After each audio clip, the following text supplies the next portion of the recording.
আগের দিন সকাল সকাল চলে গেছিলাম বড়ালঘাটে, আর ওখান থেকে আমার স্বরূপগঞ্জের জন্য নৌকা ধরার কথা ছিল। আর আমি ভুল করে চলে গেছিলাম মায়াপুর।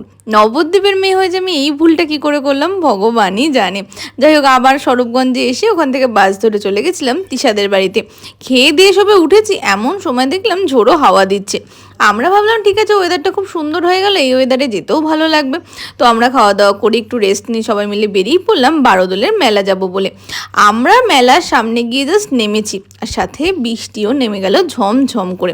কোনো মতে ছাতা ফাতা নিয়ে মেলার ভেতরে ঢুকেছি। মানে তারপর সবার এক্সপিরিয়েন্সটা একবার জাস্ট শোনো। কপাল, তোমার কি বক্তব্য বলো?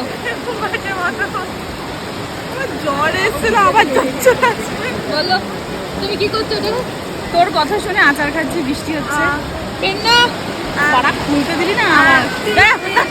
বলো আচার খাওয়ার বৃষ্টি দেখো গাইস, বৃষ্টিতে ভিজছি, শরীর খারাপ হবে, কলেজ যাবো না দুদিন। কপালটাকে ভাবছি একটু সোনা দিয়ে বাঁধাবো। এত সুন্দর কপাল, তাও চারটে বান্ধবীর সাথে মিশে সবারই কপাল খারাপ। একার খারাপ হলে একটা ব্যাপার ছিল, সবার খারাপ না হলে এই বাজে ব্যাপারটা হয় না। যাই হোক, বৃষ্টিটা থামতে আমরা মেলার ভেতরে গেছিলাম যদি দুটো দোকান দেখতে পাই সেই জন্য। কিন্তু মেলার অবস্থা ছিল কিছুটা এইরকম, সেই জন্য আমরা বেরিয়ে পড়লাম। বেরিয়ে খেয়েছিলাম একটু রোল আর হানি ক্রিস্পি চিকেন। বাড়ি ফিরে দেখি কাকিমা বানিয়েছে দই বড়া। দেখা হচ্ছে তোমাদের সাথে নেক্সট ভিডিওতে। জয় বজরংবলী।